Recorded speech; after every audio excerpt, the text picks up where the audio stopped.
Hello everyone, so in this video we will be discussing the increasing and decreasing functions still under the differential calculus course and under the polynomial curves discussion. And previously we have discussed about the tangents and normal lines to plane curves. So now we'll be discussing how to find the increasing and decreasing function, the critical points, the first derivative test, and the concavity of our function. We'll be also discussing the second derivative test. So now, let's start with the discussion of the increasing and decreasing function. So given this Cartesian plane here, we have the curve in which this side is said to be increasing. However, in this side, or at this point of our curve, the function decreases and increases again. So this is an example of an increasing and decreasing graph. So it said that around point 2, around point -2 to the negative infinity, it has an increasing function, and about the -2 until +2, at this interval, the function decreases. So as you can see, and from +2 to positive infinity, the function increases. So later on, we'll be discussing how to get this interval and how to determine if it's increasing or decreasing. So we also have the maximum and minimum points.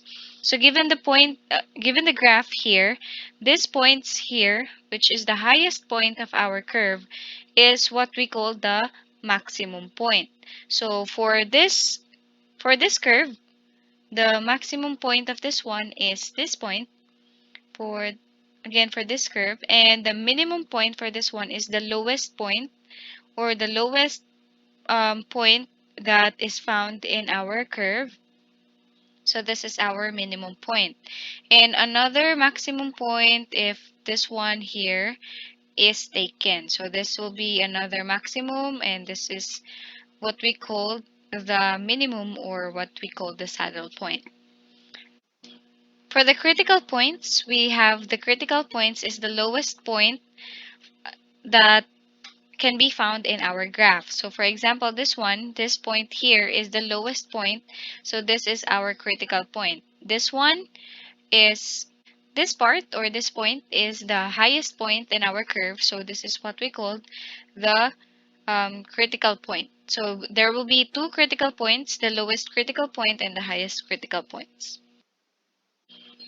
We also have what we call the point of inflection. Point of inflection is where the changes of the curve happens. So for example, this is the point of inflection that we have here. As you can see from the concave upward, when it reaches the inflection point, the curve will change. So from the concave upward, this one, it will change to concave downward after the point of inflection. Meaning to say, this point will determine if the curve will continue to be concave upward or concave downward. So again, after the inflection points or point of inflection, the curve or the characteristic of the curve will change. So just like this one, we have the point of inflection here from concave downward, it goes to concave upward. So siya lang yung palatandaan natin na mag-change na yung curve characteristic ng ating equation. So that is the point of inflection. So how can we get this, or how can we solve for these values, for the critical points, the maximum points, the minimum points, and the point of inflection? So it is said that you can find, or you can solve for the critical point if you find the first derivative of the equation and equate that to 0. Now, in order for us to find the maximum point, we have to find the second derivative. So this is now where the second derivative test would come in. So we have to find the second derivative test, or second derivative of our equation. And if the value of our y prime is less than 0, meaning to say that is already our maximum point. Now, if you would also get the second derivative of our equation or our function, and if the value of the second derivative is greater than 0, so that is equivalent, that will be our minimum point. For the point of inflection, we have to use again the second derivative test and equate that one into 0. So the value, the constant value that you will get from equating the second derivative to 0, that will be the value for your point of inflection. Now let's try to have some example for this one. We have an example. Find the critical points, the interval or intervals where the function is increasing and decreasing. Find the maximum and minimum points and point of inflection. So what we need to find again is the critical points, the interval for the increasing and decreasing function. We also have to find the maximum and minimum points and point of inflection or POI. So from here, let's find first our critical points. So again, the critical points can be found by deriving once our equation. So from here, let's just put this CP or critical points. So first derivative of our equation is 3x squared minus 4. Now again, we have to equate the y prime into 0. So we have 3x squared minus 4 is equivalent to 0. After we equate our equation to 0, we have to isolate the value of x so that we can find the constant value of x. So from here, we can have 3x squared is equivalent to 4. Then divide both sides by 3. So we have x squared is equivalent to 4 over 3. And then to get the value of x, we have to square root both sides. So we have x is equivalent to positive negative 2 square root of 3 over 3. So this is now the critical points at x. So this is now our critical point at x. However, we need to also find the critical points at y, because again, the points should be given in x and y. So we already find the critical points at x. Now we have to find the critical points at y. So using the equation or using the value that we got for the x, we can now substitute that to our given equation or this one. So from that, when x at x is equivalent to positive 2 square root of 3 over 3, our y will become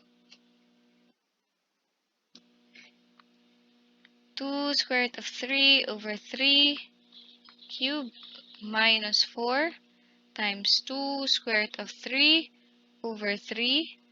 So if you calculate this one, this is equivalent to negative 3.08. So this one at x is equivalent to negative 2 square root of 3 over 3. We have our y as equivalent to positive 3.08. So that being said, this points here is our critical points. We have 2 square root of 3 over 3 and negative 3.08. And we have negative 2 square root of 3 over 3 and positive 3.08. So this is now our critical points. So again, we'll be going to find the interval where the function increases and decreases. So now, we'll be using the value for the x that we got earlier from the first derivative. And we'll be trying to plot that one in a Cartesian plane. So if you change this one into decimal points, this is equivalent to positive negative 1.2. And then if you try to plot that one here in our Cartesian plane, this would be somewhere here is 1.2, somewhere here is 1.2. So this is negative 1.2 and this is positive 1.2. So for the interval, we can try to plot that here because this will be the basis of our interval. I'll just be representing that in a broken line. So this is an interval. This is our first interval, second interval, And this is our third interval. From here, from the first interval, we have from negative infinity to negative 1.2. The second interval, it is from negative 1.2 to positive 1.2. The third interval now is from positive 1.2 to positive infinity, meaning to say any number going to the right of our 1.2 is until the positive infinity. And here in our first interval, this is any number from negative infinity until negative 1.2. So that is the numbers that we can consider. So from here, in order for us to find if this function is increasing or decreasing, is we have to find one value from negative infinity to negative 1.2. Any values na pwede nating i-substitute, any values pwede nating gamitin for the first interval muna, ha? So, from the first derivative, this is our first derivative, right? So, that is y prime is equivalent to 3x squared minus 4. So, in order for us to find if this interval, if the first interval is increasing or decreasing, is we have to find any values from negative infinity to negative 1.2. So, let's say negative 2. That is between negative infinity and negative 1.2, right? So, if our function is negative 2 or our x is negative 2, this will be 3 times negative 2 squared minus 4. So this is equivalent to positive 8.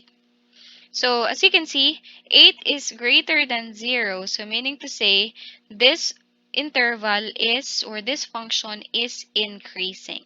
So if the value that you got after you substitute the values from the range of negative infinity to negative 1.2, if it's positive number or if it's greater than 0, that is increasing. Now let's try to substitute some values here. Let's say our values is 0. 0 is still between negative 1.2 and 1.2, positive 1.2, right? So let's say our x is equivalent to 0. So 3 times 0 squared minus 4. So if you try to calculate this, this is negative 4. Meaning to say, negative 4 is less than 0, so this function is decreasing. Now for the third interval, 1.2 to positive infinity, we can just find any number that we can substitute. Let's say positive 2 still. Positive 2, and then let's substitute that to our first derivative. So we have 3 times 2 squared minus 4. So if you calculate this, this is equivalent to positive 8. So meaning to say this is increasing. So probably this function is somehow looks like this. So our first interval is increasing. So meaning to say from this point until here it's increasing. Now for the second interval, it says that it is decreasing. So meaning to say, from this point,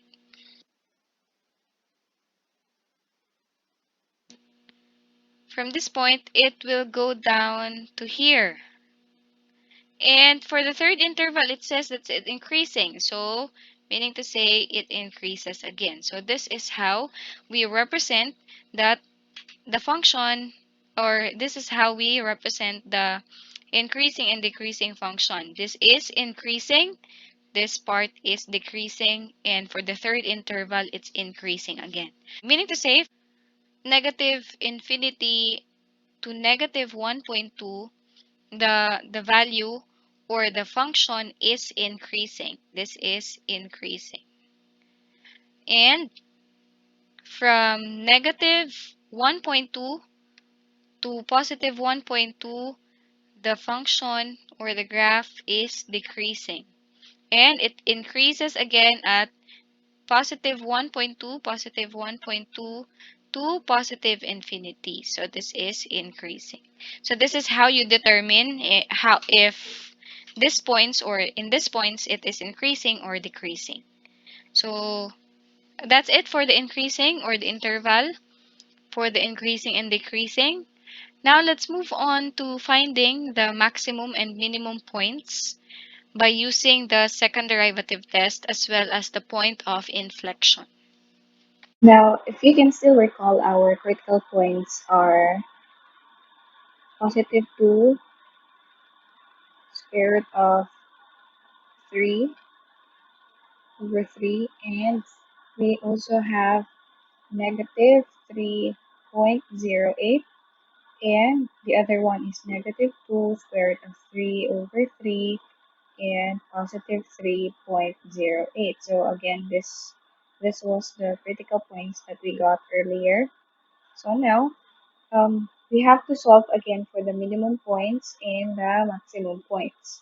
So in order for us to solve for the minimum and the maximum points, we have known from the previous slide that y, if we get the value of our y double prime, and if it's less than 0, meaning to say that that is our maximum points. And if our y double prime is greater than 0, meaning to say that is our minimum points. Now, meaning to say we have to find our double prime first in order for us to identify if it's the maximum and minimum. So here we already got the first derivative. So let's just solve directly the second derivative. So we have 3x squared, that is 6x, if you derive that, minus 4, or the derivative of 4, which is 0. So practically, you can just write 6x. Afterwards, we can substitute the values of x that we got earlier, which is positive negative 2 square root of 3 over 3. So at x is equivalent to negative or positive 2 square root of 3 over 3, our y prime, y double prime is 6 times 2 square root of 3 over 3 is just equivalent to 12, positive 12 square root of 3. And if at x is equivalent to negative 2 square root of 3 over 3, our y double prime is equivalent to 6 times negative 2 square root of 3 over 3, and that is just equivalent to negative 12 square root of 3. Now, if you can observe, this one is greater than 0. So meaning to say, this points, the positive 2 square root of 3 over 3, positive 2 square root of 3 over 3, and our y, which is negative 3.08, is our minimum points, since that minimum points. So since this is greater than 0 again.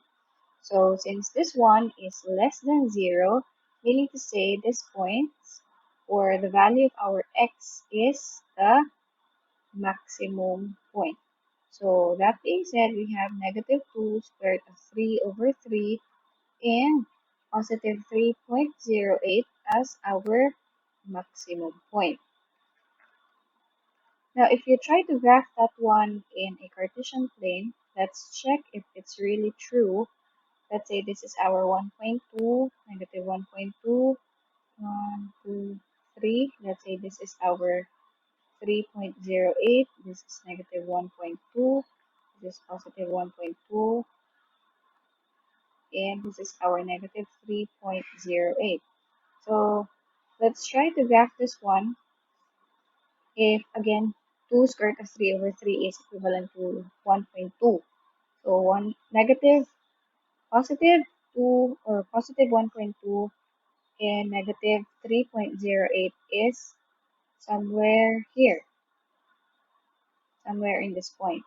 Now for the negative 1.2 and positive 3.08 is somewhere here. Now if you try to connect this one, our graph would look like this. So that being said, this one, the positive 1.2 and negative 3.08 is the correct minimum point, and this one, this point is negative 1.2 and positive 3.08, which is the maximum point, since this is the highest point in our curve. And this one now is the lowest curve or lowest point in our curve. So this is our minimum and this is our maximum. So we are done with almost all of the requirements to solve the problem. So now let's solve for the point of inflection. So from the earlier slide, we have discussed that in order for us to find the the point of inflection, we have to find the second derivative and equate that to zero. So meaning to say, we have to find the second derivative of our function and equate that one into zero and solve for the value of the variable. So from here, we have this first derivative. So let's derive this again in order for us to find the second derivative. So we have 6x and again equate that one into zero. So in order for us to isolate the value of x, we have to divide both sides by 6. So meaning to say our x is 0. So when our x is 0, let's try to, this is our x or the point of inflection at x. Now from the original equation, we have to find the point of inflection at y. So let's just substitute the value that we got here. So we have y is equivalent to 0 cubed minus 4 times 0. Now, if you solve this one or if you look at it, this is just equivalent to 0. So meaning to say our point of inflection is equivalent to 0 and 0. So again, from the graph, if you can observe from the graph here, let's say this is our 1.2, 1.2, this is 3.08 and 3.08. So this is our points here, the maximum and minimum points. So if you graph this one, it was said that the point of inflection is at 0, 0. So it's somewhere here. So meaning to say at that part, the curve will change from concave upward to concave downward. So that is this is now our point of inflection. This is our maximum point or the critical point, and this one is the minimum point. So this is already the solution to the example above. So I hope you learned something from this example and I'll see you on the next videos.